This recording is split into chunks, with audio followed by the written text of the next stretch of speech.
to argue with y'all. Y'all like other teams. I only got one team. That's the Bro, Clippers. they like the Clippers. What are you talking about? Old man like the Clippers, Taz like the Clippers, Kirk like the Clippers, Skills like the Clippers. I'm the Well, so only let person. me I have was my liking the hopes. Clippers last year. I'm the only person Why you that like the raining on my Nuggets. parade? I support Hey, my Jay. team.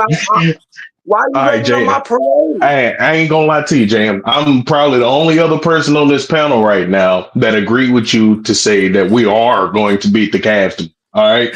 But with me saying that, I have to heavily caveat that shit by saying James Harden must play defense. Must. It's a must. It's not even a fucking question about it. It's nowhere near a question. But the thing is, the reason why I also say that the Clippers are going to win tomorrow is precisely because of that win in Charlotte.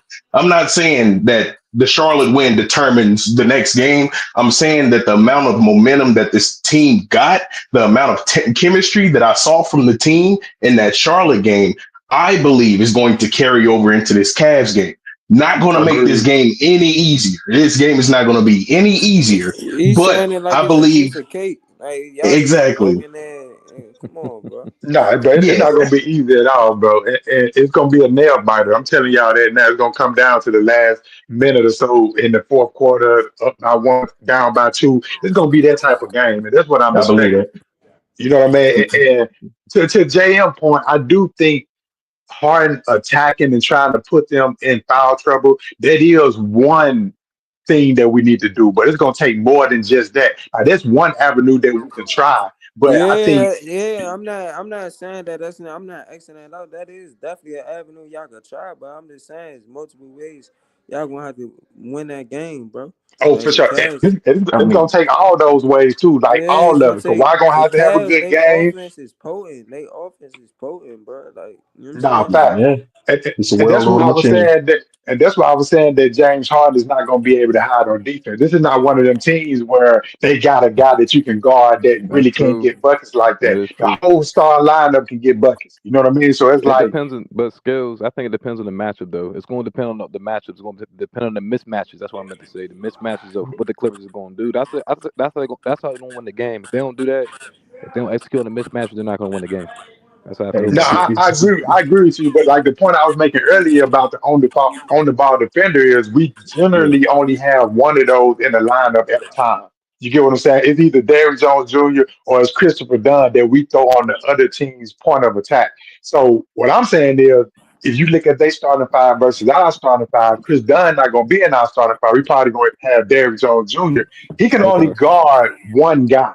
You get what I'm saying? He can only guard yeah. one guy, even if he is guarding Donovan Mitchell and containing him, what about the two guard? What if he start getting out? Who we gonna throw at him? You see what I'm saying? That's a good Zoo point. gonna Yeah. have Zoo gonna have his hands full. Kawhi gonna have his hands full. So nobody's gonna be able to help James Harden. Like they can, but you can't leave these guys open. It ain't gonna be able to be switching. You probably can show, but you're not gonna be able to run and just double these guys because these guys will kill you if you do that. So it's like, you know, point I'm making, bro, James Harden gonna have to guard. He capable of doing it. He just Mm-hmm. gonna have to do it tomorrow. Yep. The thing And is he? my point as a Clipper fan, I'm saying we're gonna beat the Cavs by simply outscoring them. Cavs ain't got enough scores But to stop it. So you yes, worried they It's just about do. What are us? you Let me outsmarting talking get them. this about? right. What are you You talking worried about? about us got Donovan to Mitchell, stop their Donovan scores? Mitchell You can only score. named three Darius people Garland can on that score. team who could Evan Mobley score. can We score. got 10 DeAndre people Hunter who can could score. score. So who With Cavs gonna stop on Ty our team? Jerome can score. They got scores, bro. We not about to play Who? no Max Better than defense us? here. Struess. What? They got Fam. Better than our Strus can scorers. score. What are you talking about, Fam. bro? I'm not gonna Let lie, Powell get Jam. loose. Let Jam. Powell get loose. It's a different Jam. game. You talking Bro, this Let delusional, nigga bro. Kawhi have crazy. a monster This, game. this, this why I don't Let be. Kawhi, This let why I don't be Zoo, coming up let here like Zoo that, have a bro. Cause they Hey, monster don't be JM. game. talking Y'all JM. shit. don't have enough scorers, fam. That's how I look at Jam. the coaching. Once again, y'all, Bro. the Cavs has not enough. You talking about Donovan Mitchell? So what? We put Dunn on him, and what? Right, guarding Bro. all of that. Let Harden follow him up. And we got a big Zoo, and we got a Oh my Batum, gosh. and we got a Powell, and we got a DJJ. Bro, this Y'all nigga literally is do not have enough. bro, Hey, Y'all don't have bro. enough Jay scorers, Wild, JM, boy. man. We JM, gonna y'all Hey, is in the outscore. play-in, bro. Hey, Y'all in the hey, we play-in, gonna bro. outscore them. Whatever you Bro, stop say, that. I Stop state that. right now, we gonna beat the Cavs by simply Bro. outscoring them. That's all I'm gonna say. Bro, I know you don't drink, I bro, want to but see this is that. why we say you I drink, bro, want to because see you Y'all be that. saying don't stuff care like what this. Clippers you game. think. I've been right the whole time because I'm a Clipper fan. No, you You have not even a not. Clipper No, you have fan. not, I've been BG. right You the know, whole Wrong, time. bro. I don't care what you say.